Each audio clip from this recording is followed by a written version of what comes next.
Hi, ladies and gentlemen.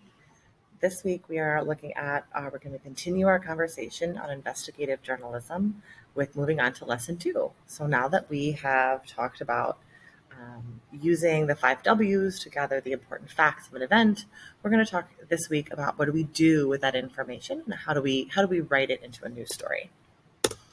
So here are our objectives for the lesson this week. First, we want to be able to take events that we have either witnessed or been a part of and use those events to find news reports within them.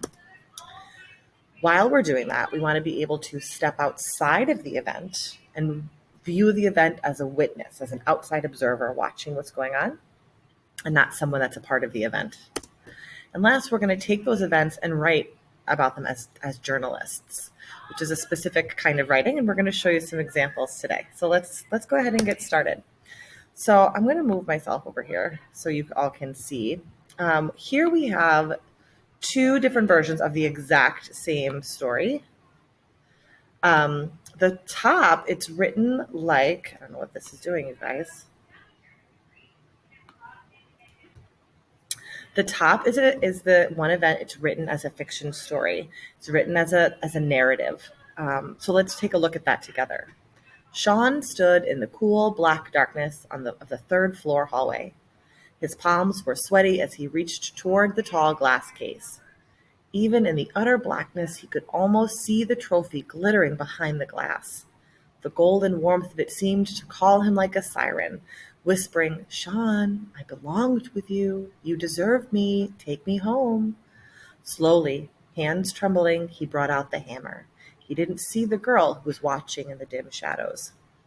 So there's an account of a story, but it's written really with lots of descriptions. There's lots of emotions in there, right? We see words like the cool black darkness. His palms were sweating. This whole part here about that the trophy was whispering to him. That's the figurative language technique of personification, like the trophy was talking with him. His hands were trembling, right? So there's lots of adjectives, descriptions, information about how Sean is feeling, what he's thinking, that you would only know if you were right there as a part of the event, right? That's a story.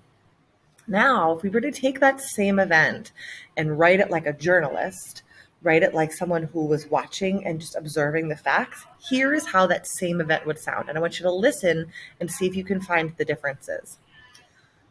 Only one object was taken from the case at McKinley High School. It was the trophy for the state wrestling championship. A single eyewitness to the theft reports that she saw a lone figure stand in front of the case, wield a blunt object, it might have been a hammer, and smash the case.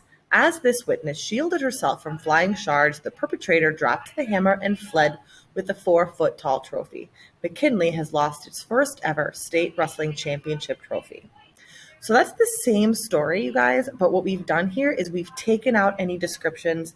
We've taken out all the personal narrative aspects of it. There's no emotion.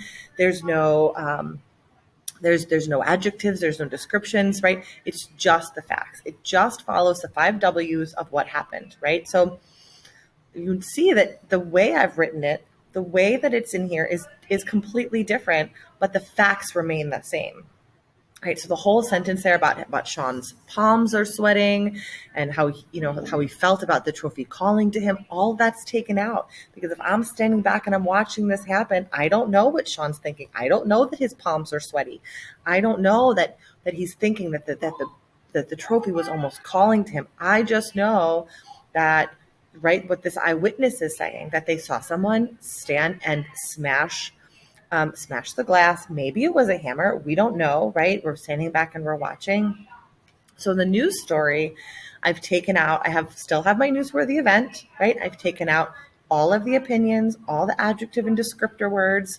I've taken out any figurative language. There's no personification in here. It's just the facts of what I saw. So that's for this week. We are going to focus on continuing to think about the events in our life that are newsworthy stories.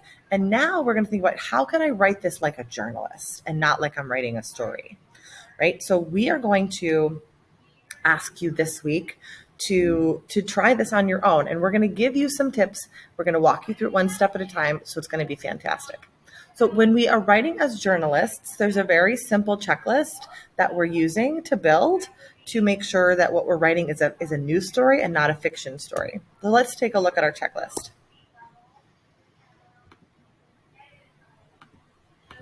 So first, we want to make sure we have a newsworthy event. And the question you might be thinking to yourself is, Tags, how do I know that the event, what I want to write about, is newsworthy? Well, that's what's great about it, is just about everything is, right? Anything that you would tell your friend about or put on some kind of social media, on Instagram or Snapchat or whatever, any of that stuff that you feel compelled to share with somebody else is a newsworthy story. That's what it is. You make sure that when you're telling this story, you're including the 5 W's, right? Who, what, where, when, and why. That's the most important information. Those are the facts. And when we're talking like a journalist, we're not making it personal. So there's no feelings or opinions or lots of descriptions. We just stick to the facts so that people can use that information and then come to their own conclusions about it. So let's go through the directions of what you're going to do this week. First, you're going to choose your newsworthy story. Now for this, you have 2 options.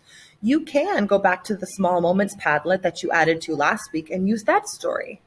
Or if you want to do something else, Ms. Fox and I have put together some pictures that you can use as inspiration for your story, which I'll show you in a moment. So either one will work. Next, we put together a 5 W's graphic organizer to help you plan out the facts of your story. So you'll go to that next as a way to take notes and plan your ideas. Last, you're going to take that information on the graphic organizer and you're going to write your newsworthy story in some complete sentences. So let me show you exactly where are we going to put all this information.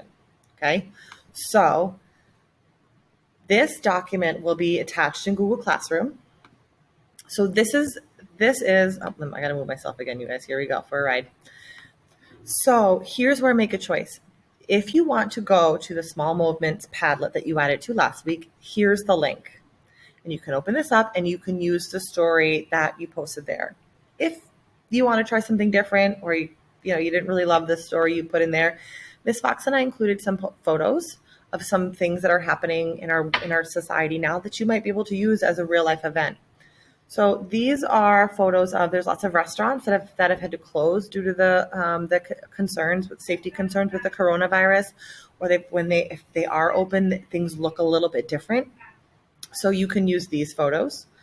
Over here we have photos of Halloween. Halloween's coming up, and there's lots of talk in the news lately about how Halloween might be different, what it might look like, in order to keep everybody safe, right? So here are some photos we found about that. So you could write about Halloween and the coronavirus and how that might look this year, or maybe some restaurants or other small businesses and how they've had to change the way they've opened due to these concerns.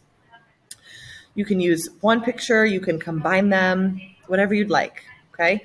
So you're going to make that choice first.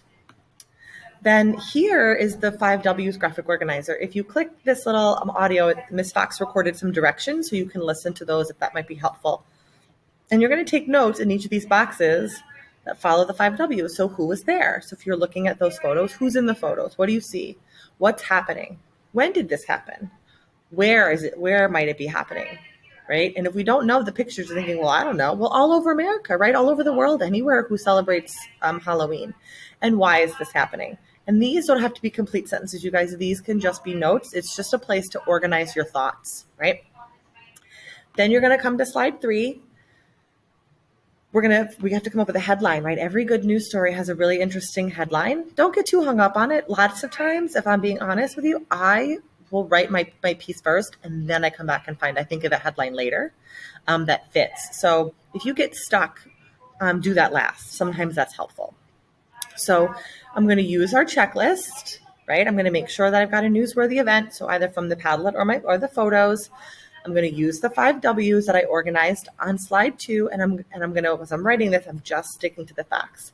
So as you're writing, make sure that you're not putting in any opinions, any thoughts or feelings. You're just telling me the facts of what happened. And your article should be at least 5 sentences long. Now, that doesn't mean you should stop after 5 sentences. If you have more to say, if there's more facts, more details, then say it. We just think in order to do this and include all the information, you should have at least 5 sentences here. And you're going to type your newsworthy article right in the spot.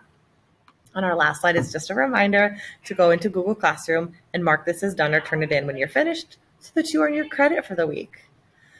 We can't wait to see what you come up with as we continue to work on becoming news journalists and investigative journalists. If you have any questions, you can watch the video back or you can reach out to us with questions. Good luck.